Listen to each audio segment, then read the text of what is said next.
Right, doctor. So in that context, like when you say about the weaponry, because we also know last year and the year before that was also the world's biggest economic crisis after the Great Depression, that was, and there was a great economic meltdown. And in such a landscape, to have got that sort of support from the other countries, it's actually an achievement, because if not for the right arms and ammunition, I don't think the war could have gone on. So now, what are the countries which helped you all, helped Sri Lanka as a whole with respect to bringing in the weapons and ammunition and a lot of other funding? But see, this is an area that needs to be examined further, because not many people recognize the extent to which the leadership that President Mahinda Rajapaksa provided in fashioning the foreign policy of this country helped in ensuring the constant flow of weaponry to Sri Lanka, to our security forces, and also in addition ensuring the goodwill of significant elements in the international community. The President visited Iran, he visited India on numerous occasions, he was in China on a few occasions, in Japan, etc. And these visits, plus his own personal contact established with the leaderships of those countries, helped enormously. Countries like Pakistan continue to or supply us with weapons. China was the major supplier of weapons to Sri Lanka. Israel, on the other hand, was also a major supplier of high-tech weaponry, which in the end helped us to defeat the LTTE. The LTTE, which had a reputation of being unbeatable. In fact, for a number of years, we had been advised not to confront the LTTE because it had built up an invincible capability.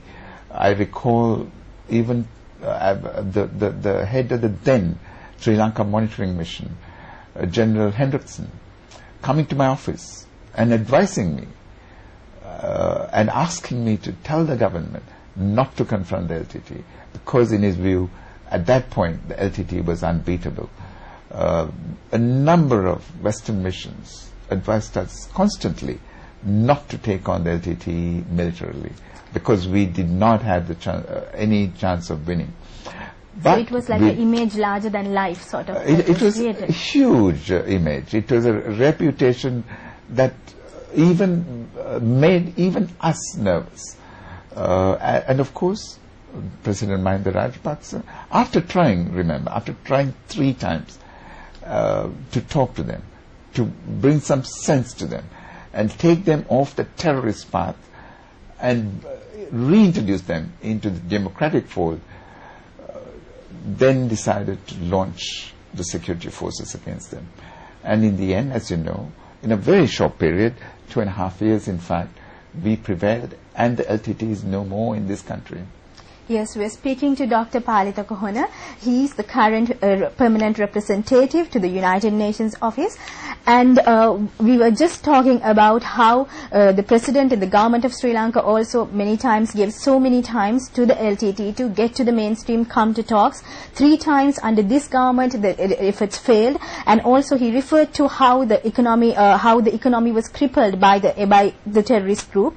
So on this context, we also went on to address a very important issue about the continuity of war, and something for the continuity of war that was extremely important was continuous supply of arms and ammunition. And for that he said how the President and the Ministry of Foreign Affairs also strengthened relations with many other foreign countries, and especially countries like India, Iran, Israel and China mainly, and they continue to help us with arms and other development assistance. So these are the countries and sources in which the arms and ammunitions and development came to Sri Lanka that enabled the President and the government of Sri Lanka also to win the war in such a short period of time. So we will take a short break and we'll be back with you. Stay with us.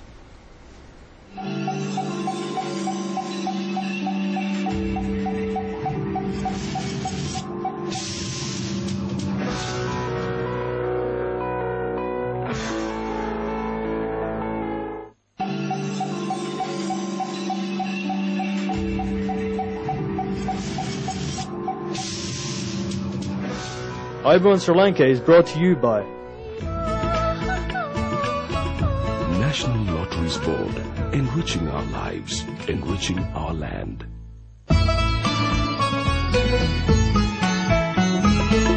ජීවිත මනදොල පුරවාලන්නයි හිතේ උපන් ජීවිතය විඳින්නයි දමරතු නවමං ඉසුර තැනෙන්නයි මුළු රට ලස්සනක් නම් වන්නයි. National Lotteries Board, enriching our lives, enriching our land.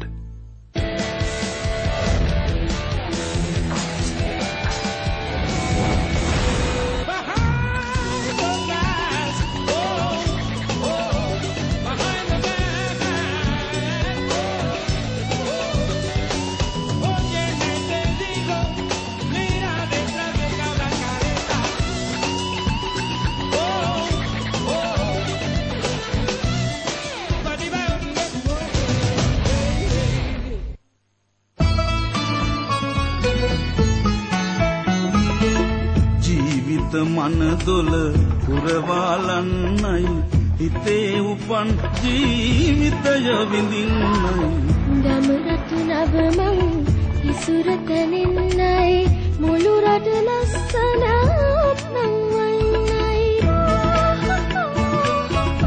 National Lotteries Board, enriching our lives, enriching our land. For a class 11. Have a good time.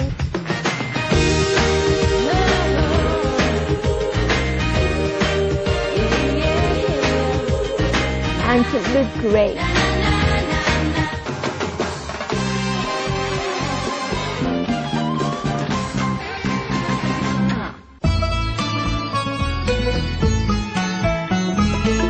ජීවිත මනදොල පුරවාලන්නයි හිතේ උපන් ජීවිතය විඳින්නයි දමරතු නවමං ඉසුර තැනෙන්නයි මුළු රට ලස්සනක් නම් වන්නයි.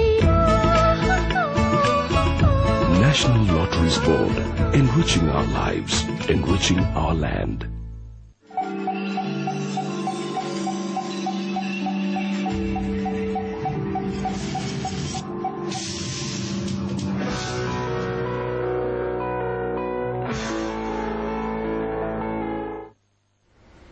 Welcome back. You're watching Ayubowan Sri Lanka, and we are here today with Dr. Palitha Kohona. He's the current permanent representative of Sri Lanka to the United Nations.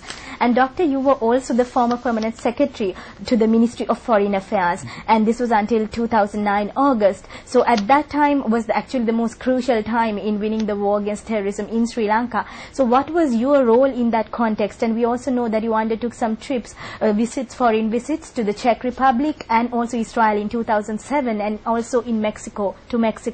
So can you touch upon those? The Foreign Ministry also played a critical role in ensuring that our security forces could eventually win this war.